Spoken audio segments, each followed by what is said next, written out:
Hello everyone, this is a video about why I switched from Hokas back into ASICS. So a little bit of backstory, I started off with ASICS and the reason I liked them so much is one, they looked really cool, but the big reason is that their website had an online shoe finder. So you would put in the type of foot that you would have, neutral or high arch, low arch, the type of running you would do, trail running, road running, and how much mileage, various factors, and it would spit out a shoe. So this was a good, reliable choice for me to start off running. Enter Hokas. They used to be the big fad, they still are, and their biggest characterization is that the amount of padding that they have. They're also really wide. And I switched to them because they provided a ton of cushioning, and I was doing marathon training, I was training for various long distance events like the half Ironman, and so this seemed to be the natural progression over from ASICS. The reason I'm switching back to them now is these shoes have a number of problems that I've found out through a couple of years of running them. The biggest thing is that they're thick. And what that means is that they don't have as much stability as these shoes, in which your feet are closer to the ground. And this isn't a big deal if you're just running in a straight line, which is what really these shoes are designed for. But if you're like me and you do various activities, like sometimes I play soccer in these shoes, or I'll play some sort of outdoor sports, or trail running is the biggest thing. I love trail running. These shoes really struggle in that they're so far high from the ground that you really don't have a lot of stability. And that can be a problem when you're trail running or playing sports. There are quick changes in direction and uneven terrain. These shoes are great until they're not. What I mean by that is they're great when they're flat, but let's say they're uneven or you change directions quickly. It's very easy for these shoes to capsize almost, and you're at big risk for your ankle being twisted over. So that was a big reason.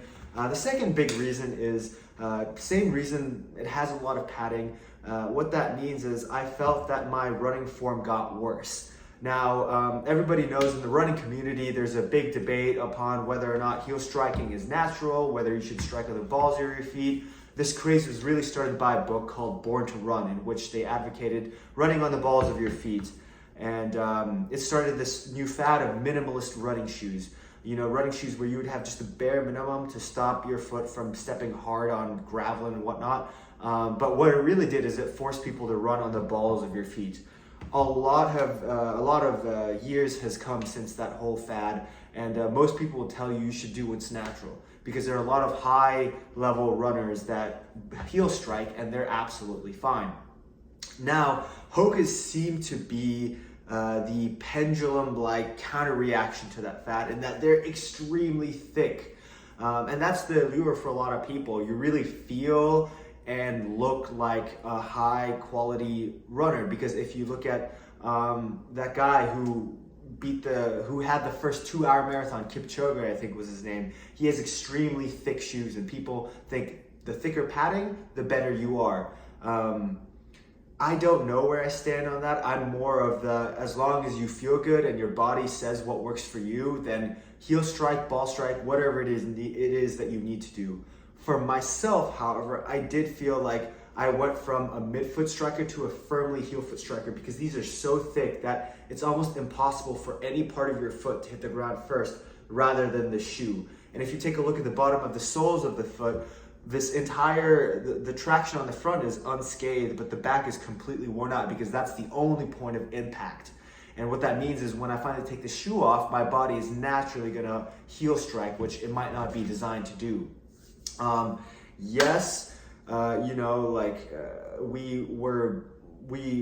We do run with the balls of our feet naturally, but those were times, we do run on the balls of our feet naturally. However, naturally we were also hunter-gatherers that ran on the sandy plains of, Central Africa, which we no longer do. We run primarily on hard asphalt roads. So I get the point of these padding, it just goes too far. ASICS are great middle ground where it has padding, but not an absurd amount like the Hokas. And In conclusion, I would say if your only goal is running on roads for long distances, Hokas are fantastic shoes. I still have a pair just for myself for those long marathon runs. You know, I'm hoping to do the Seoul Marathon. Irrelevant. These are great for everything else. Traction, great for trail running. Short enough where I can do quick changes in direction. Cheap, reliable, and rugged. Find out what shoe works for you. I'm personally going to go with the ASICS.